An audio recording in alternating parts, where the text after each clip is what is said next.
London is one of our favorite cities to visit, brimming with history, great food, and entertainment. Today, I'll be sharing our 10 favorite things to do in London.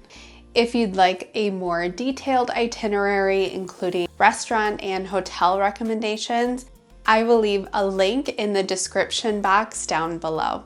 Starting with number 1, don't skip the classics. Spend the day at the Tower of London or see the changing of the guard at Buckingham Palace. The Tower of London is a UNESCO World Heritage Site, and for good reason. Built by William the Conqueror in 1066, this fortress is open to the public and well worth a visit. Take a beefeater tour where you will hear stories of the tower's dark history. And Buckingham Palace is known as the residence for the monarch. You can watch the changing of the guard, which is a free ceremony that takes place outside of the palace. But be sure to check the website for current dates and times, as this changes throughout the year. Number 2 is see a show on the West End. This is the UK's equivalent of Broadway in New York.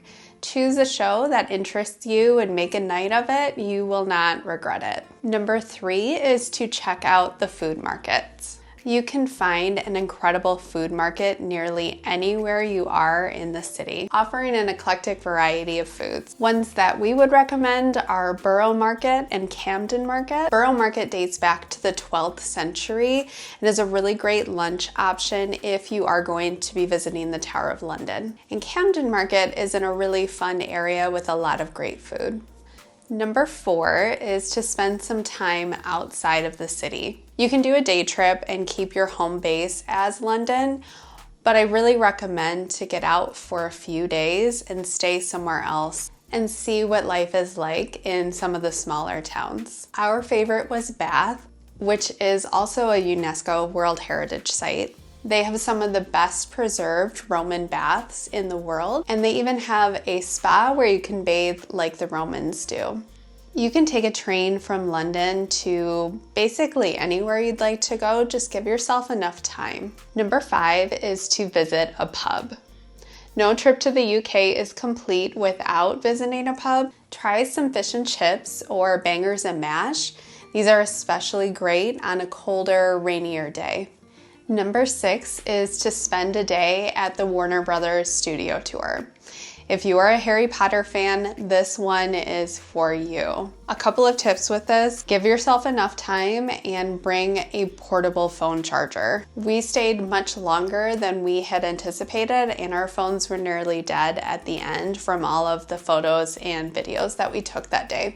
You can take a train from London to Watford Junction, and from there, included in the cost of your ticket of the tour is a shuttle bus that will take you directly from Watford Junction right up to the studio tour entrance. But be sure to book your tickets early, as they will often sell out.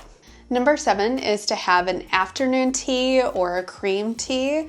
Now, cream tea is just a smaller version of afternoon tea where you would have tea and scones. But if you're wanting the full experience, do the afternoon tea that will include the sandwiches and the cakes. We've done both and we prefer the cream tea, but both are good options. I love the clotted cream, so good. Okay, one more food thing. Number 8 is to try a Sunday roast. You'll find a lot of great comfort food in the UK, but Sunday roast is my favorite. So it will include roasted meats, vegetables, potatoes, and Yorkshire pudding.